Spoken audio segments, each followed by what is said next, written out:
Hi, I'm K.R. Gaddy, author of Flowers in the Gutter, the true story of the Edelweiss Pirates, teenagers who resisted the Nazis. Thank you so much for joining in this virtual version of the Gaithersburg Book Festival. I'm so sorry that we can't have it in person and meet and chat and sign books, but obviously given social distancing and COVID-19, it's all better that we're joining in from home. So I'm joining you from Baltimore, where I live. And in this presentation, I'm definitely going to read some from the book, but I'm also going to give you a broad overview of the Edelweiss Pirates so that if you've already read the book, you'll get some more information and be able to see some images, some photos, some videos, and even some music that I wasn't able to include in the book. I'm also going to talk specifically about the three young people that I follow in this book, Jean, Gertrude, and Fritz. So thanks so much for joining. Let's get started. So just so we get oriented, all of the action in the book takes place in the Rhine Valley, mostly in Cologne. So these are the cities that are along the Rhine, including Duisburg, Essen, Düsseldorf, Cologne, and Bonn. Voters in the Rhine Valley were predominantly members of the Communist and Socialist parties. In the 1933 election, the Nazis only received about 30 to 35% of the vote around Cologne, the lowest percentages in the country. Later, in local elections, they receive 40% of the vote, which is enough to get them in power, and they act like it's 100%. The Nazis were stridently anti-communist and anti-socialist, but many of the young people in Cologne had parents who were actively involved in the communist and socialist parties, and they don't sympathize with the Nazis. They also join the young people's groups associated with these parties, which there's a flyer for the right of. On the right of the screen, there's a flyer for that, and then on the left, you have a photo of some of the communist youth. And then, of course, the Nazis also have their own version of this, which is the Hitler Youth. The Nazis take complete political power, but they also start taking social power. Those other parties are banned, and for young people, what's more important is that before they could belong to so many different kinds of youth groups.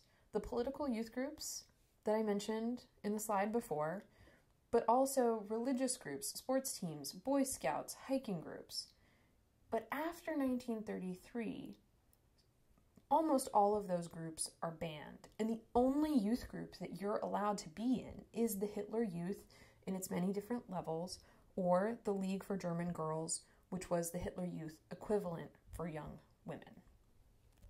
I'm going to read to you a section from Fritz that I think really shows his personality well. Our banner flutters before us. Our banner represents the new era, and our banner leads us to eternity. Yes, our banner means more to us than death. Fritz knew the song, but he wasn't in the mood to sing along. It was the same thing every Saturday, and it made his skin crawl.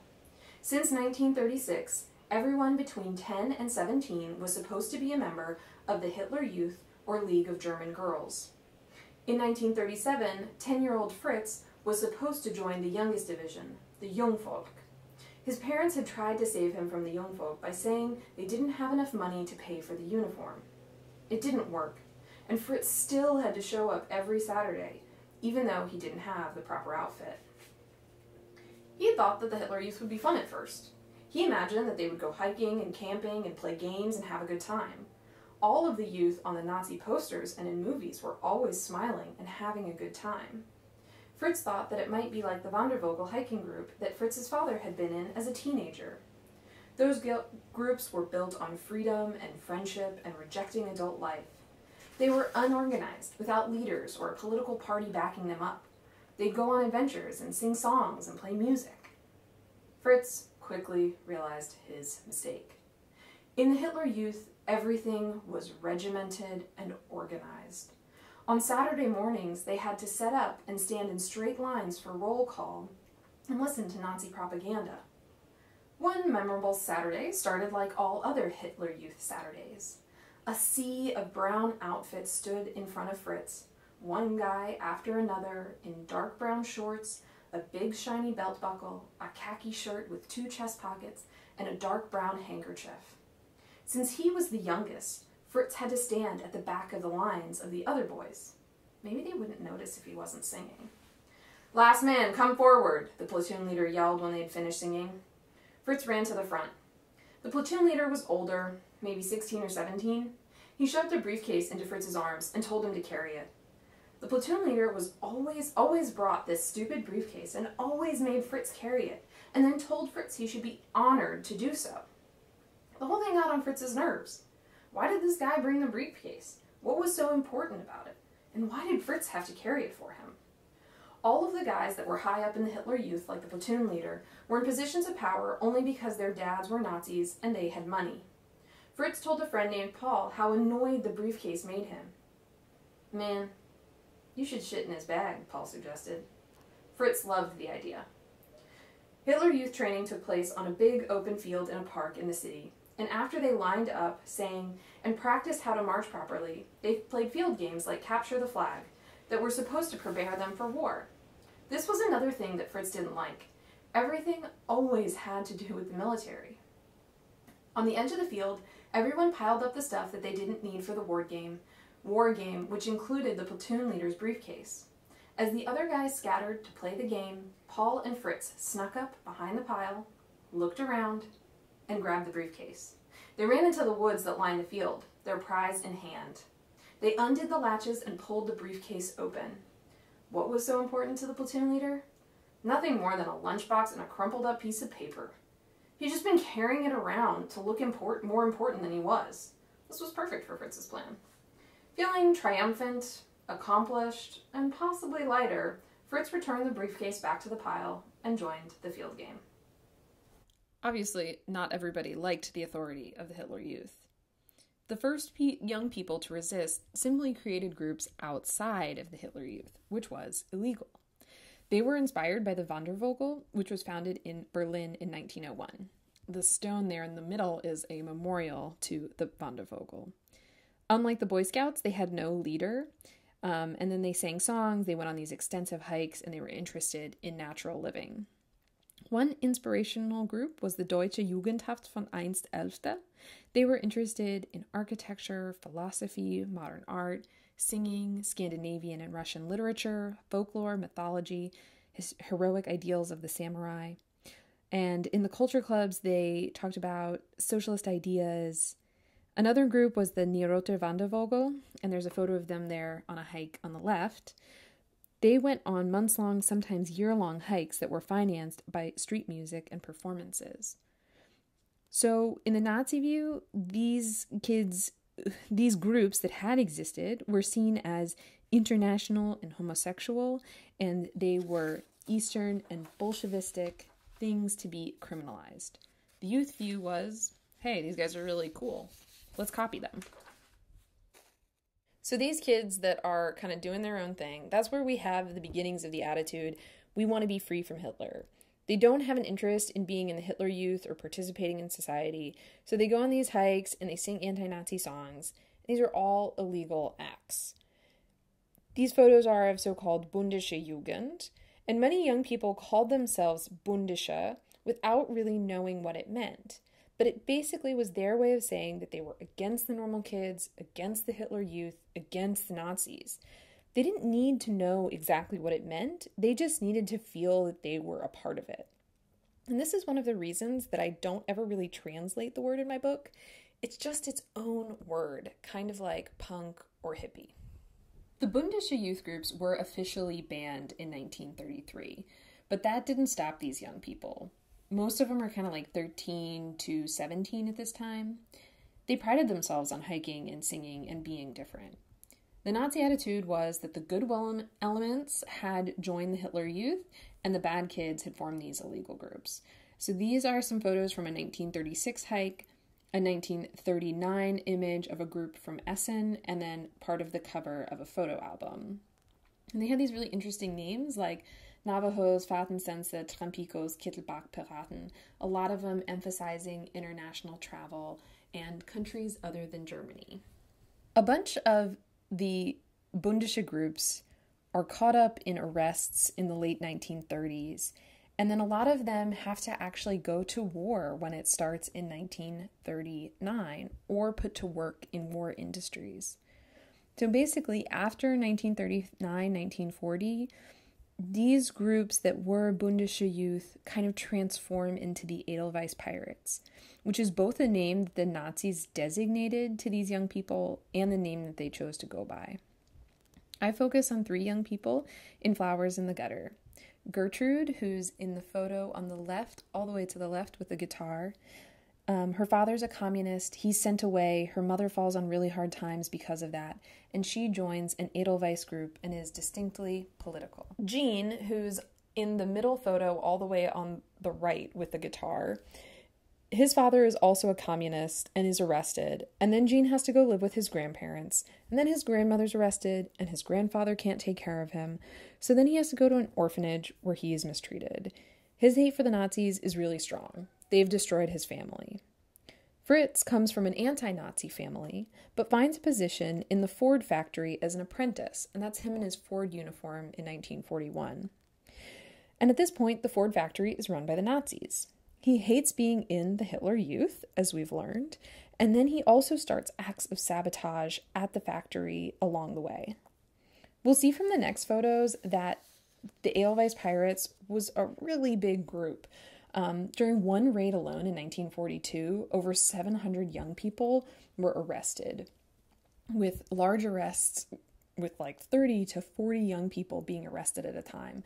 This is really common. They weren't always held, but even just that arrest was supposed to scare them into behaving. Okay, so I want to read a little bit for you from Gertrude. Gertrude wandered through the woods of the Siebengebirge, the Seven Mountains, a nature preserve just south of Cologne. The ground cushioned the soles of her loafers as she padded across the leaf litter and pine needles. Overhead, the wind brushed through the trees. If it was a clear day and the sun was shining, the rays peeked through the trees, casting pockets of light down on the forest floor. When it was cloudy, it was like the woods wrapped a dark, damp cloth around her. No matter the weather, there was quiet here, a peace that didn't exist in the city. Gertrude loved the woods. She loved hiking. She remembered going hiking and camping with her parents, who she knew had been a part of the Bündische hiking clubs when they were young.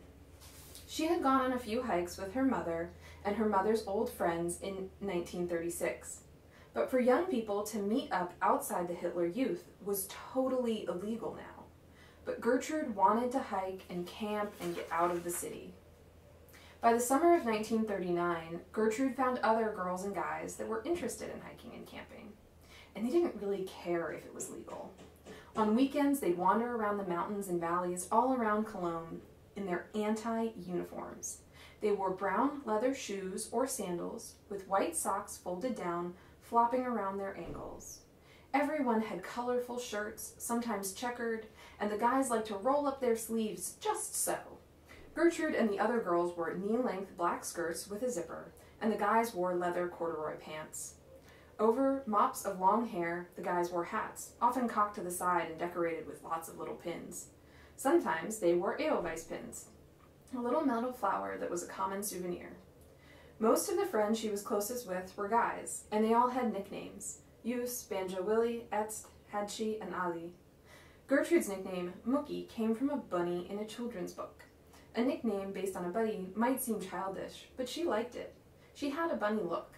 The middle of her upper lip pointed towards her nose, making it look like she was scrunching her face, and she had soft, thin, dirty blonde hair.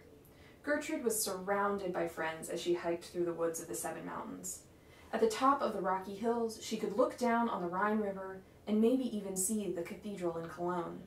The rocky outcroppings were great for climbing and scrambling, and perfect for finding caves and grottos to spend the night in after a day of hiking.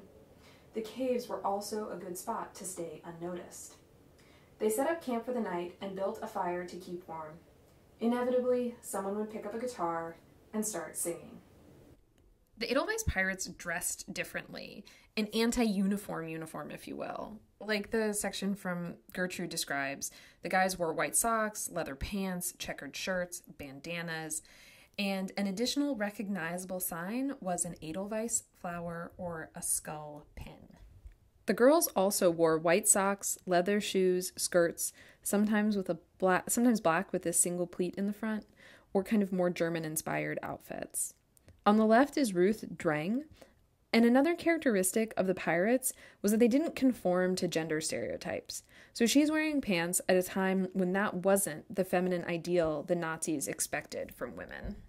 And as you will start to see, basically every photo has an instrument. They've got guitars, mandolins, ukuleles, mandolin banjos, bouzouki, balalaikas, and even violins sometimes. And they would deliberately sing songs when they were walking.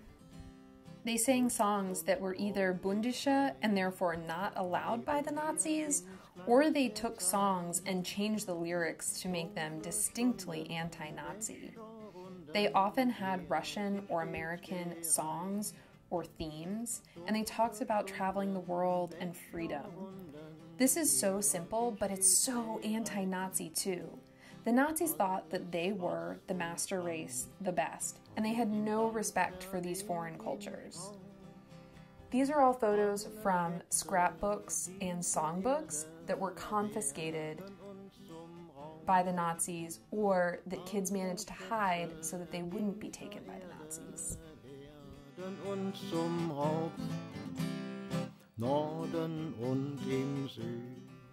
What you're hearing is a song sung by Jan Jülich, one of my main characters, at the Edelweiss Pirates Festival. The same lyrics on the song Trampen wir durchs Land are also found in a book made by a Bündische youth named Werner Schwister. He described how dangerous it was to be found with a non-Hitler Youth-approved songbook. In fact, when he got caught in a Gestapo raid in 1936, he destroyed a songbook before his arrest. Sind wir Kunden überwunden, die Sonne hat uns gelacht. Sind wir Kunden überwunden, die Sonne. And the kids wanted to travel themselves. Some of the most popular spots right outside Cologne were the Drachenfels and the Siebengebirge.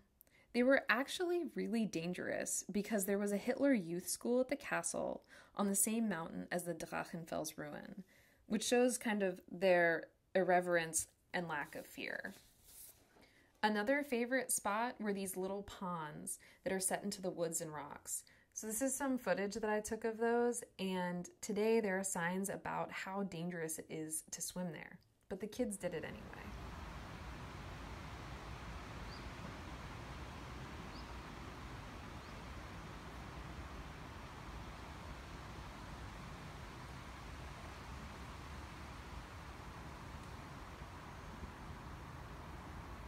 And sometimes the kids went on longer trips too. The Rhine Valley and surrounding areas are really beautiful. This is a photo from Altenaar in 1941. These trips gave the Edelweiss Pirates a chance to get out of the city and experience nature. It harkened back to the romanticism of the Wandervogel and living a natural life rather than an urban life. Of course, the Nazis had a different view of what they were up to. Many times, youth of both sexes camped and bathed together, completely naked. They stole from gardens and fields, and they came into contact with the Hitler Youth and got in fights. Okay, I'm going to read to you a little bit from Gene. One weekend, Gene and his new friends took a trip out to the Seven Mountains. Gene's way of getting there was almost always to take the train that went along the Rhine River south to Bonn, then the streetcar to Königswinter, and then to hike up the hill to the ponds tucked away in the side of the old rock quarries. He loved finding a cave to sleep in and building a campfire. Like Fritz and Gertrude and dozens of other kids, he enjoyed being away from the city and the destruction of the war, in an oasis of people with whom he got along. He didn't have to worry about how he felt or what he said. He and his friends would sit for hours in the calm of the forest and sing songs and talk. He could talk to girls too, and here their conversations were never interrupted by air raid sirens. The sun was shining on Sunday morning as they walked to Königswinter with a plan to hike up the Drachenfels, a storybook castle ruin at the top of a mountain. Someone had brought a picnic, potato salad, and sandwiches, and the plan was to eat and enjoy the view of the mountains sloping into the Rhine. They didn't make it that far. Between the top of the mountain and the town of Königswinter on the Rhine was the Drachenberg Castle, which was being turned into an Adolf Hitler school, an elite training academy for Hitler Youth. Before they could start up the mountain, Gene and his friends ran into a group of guys marching in straight lines. Their short hair was parted to one side, and they wore black shorts and shirts and red and white striped bands on their arms. The Nazis had long ago given Hitler Youth patrols the authority to police other young people, and this patrol asked Gene and his friends for their IDs. The pirates refused. They hadn't done anything wrong, so why should they have to submit to that request? They weren't afraid to get in a fight with the Hitler Youth, most of whom were from families that had money and could pay for high school, while the pirates had to work as apprentices doing manual labor. Even before the Nazis came to power, there was a tension between young people from different backgrounds, and the authority the Nazis gave wealthier teenagers only made things worse. Gene thought his friends were the strong ones. Someone threw a punch and the fight got started. The pirates had knives, but this time they settled for using their fists to fight. Knuckles sank into flesh and hit bone, arms wrapped around bodies, heads ducked out of the way, and bodies fell to the ground. Gene thought they could win, like they'd done in the park in the city sometimes. But this felt different. This didn't feel like they were turf. The castle ruins could become a trap, and the Hitler Youth could call in backup from the SS and police before the pirates would be able to get out of there. They pulled back and made a run for the trolley back to Cologne. When they finally made it back into the city, they decided to skip their normal stop and then backtrack to their neighborhood. They had a bad feeling about what had just happened and didn't want to risk being ambushed at the train station. Curiosity overtook them. When they got back to the neighborhood, they couldn't help peeking at their normal stop, where they saw Hitler Youth, men in trench coats, and SS officers waiting on the platform. And as they got older and the war became more serious, so too did their acts of resistance. The flyer on the right was found by the Gestapo in 1942. In the middle. It reads, Week of the Bündische Youth, District 1, Come Back, Youth Awake.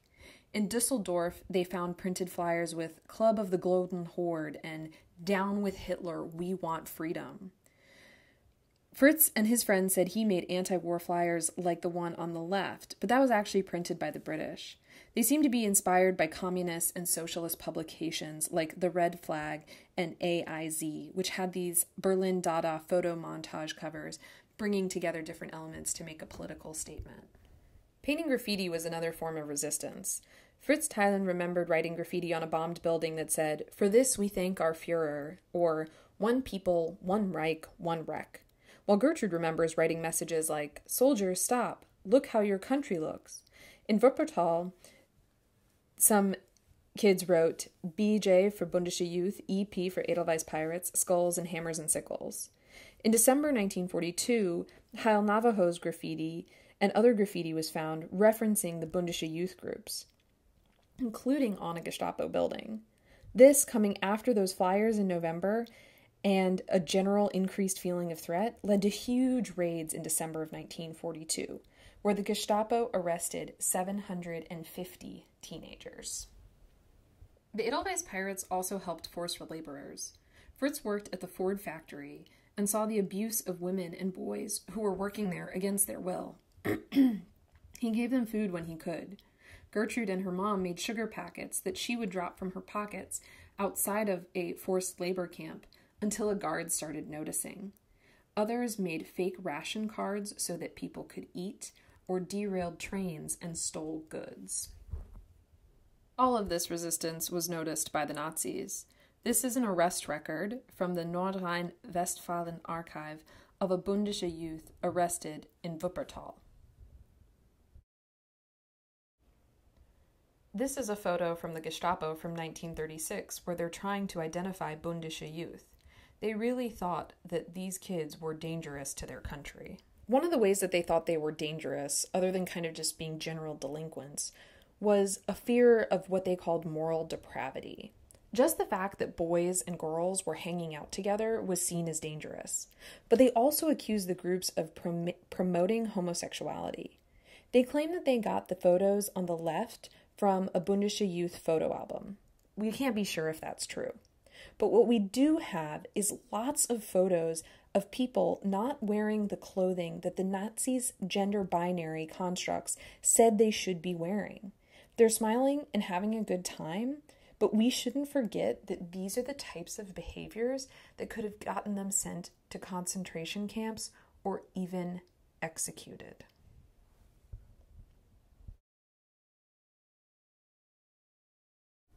And Bündische youth and Edelweiss Pirates, including Gertrude, Jean, and Fritz, were arrested. Sometimes they were sent to youth re-education camps, sometimes to prison, and sometimes to youth concentration camps. On the left is a photo that I took at the Gestapo prison, which is now a museum in Cologne. And the photo on the right is from when the Americans liberated the Brauweiler prison outside of Cologne. By the summer and fall of 1944, the Germans knew that they were losing the war, and Cologne is also a completely destroyed city. It was industrial, and it was close to Allied air bases. And the cathedral, which you can still see in this photo, provided a great landmark to figure out where to bomb. During the course of the war, the population had gone from over 500,000 people to under 60,000. Many of those people are forced laborers, deserters from the army, or other types of people who didn't have the ability to leave a war zone. Light, water, gas, and transportation are always intermittent, and many people are actually living in air raid shelters and bunkers. 500 buildings are left standing, and ironically, one of them is the Gestapo building. And the Gestapo are still arresting people that they think are dangerous, those people who are fighting against the Nazis. The Nazis are more desperate, but so many people are tired of them and they're tired of the war. Some of the Edelweiss Pirates connect with escaped concentration camp prisoners, quote-unquote criminals, people living underground, including Jewish people who've escaped deportation. They started amassing weapons with a plot to blow up the Gestapo building. They had to steal weapons and butter and then sell those on the black market to buy black market weapons. These were called the Ehrenfeld Group, and Bartel Schenk, who's in the middle photo there, was a member of the Edelweiss Pirates and of this group. On the left is an arrest record for the Ehrenfeld Group. The Gestapo is more vigilant than ever to arrest those involved in resistance in any way, even though they basically know that the war is lost, and many are executed. So in all of the histories of World War II and the Third Reich, why haven't we heard the story of resistance? My book is actually the first time that the Edelweiss Pirates story is told in English. One of the complications is because the pirates got involved with the Ehrenfeld Group that I just talked about, and those included quote-unquote known criminals. Some of those people weren't criminals until after the Nazis came to power, so only criminal by Nazi standards. Those pirates were considered criminals and not resistors. But those who hadn't been included in those actions, like Mucki, Fritz, and Jean, Gertrude, Fritz, and Jean, were also not considered organized enough to be a resistance movement. And they were also not considered political enough to be a resistance movement. It wasn't until 2005 that the Edelweiss Pirates received recognition from the German government with resistance status, but individuals never received compensation after their deaths that other political prisoners did. This mural and plaque, and this is a video I took of the mural, commemorate the Edelweiss Pirates and those executed by the Nazis in the fall of 1944. But it was a totally grassroots initiative. I get a lot more into this at the end of the book, but today a debate still exists about the status of the pirates. Thank you guys so much for joining in. Again, my book is Flowers in the Gutter, the true story of the Edelweiss Pirates, the teenagers who resisted the Nazis. You can get it wherever books are sold, but if you order it from Atomic Books, www.atomicbooks.com, here in Baltimore, they have signed copies. My website is christinagaddy.com, or you can visit flowersinthegutter.com, and there's directions on there about how to get a little zine, Songs of the Edelweiss Pirates, where I include some of the songs that they sang with some of these cool pictures.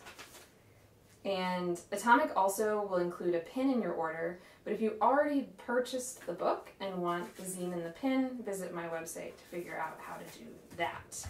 I also want to pitch a couple of other books with authors with whom I was supposed to do events this spring. So if you're interested in World War II stories of resistance, there is Crushing the Red Flowers by Jennifer Voigt Kaplan.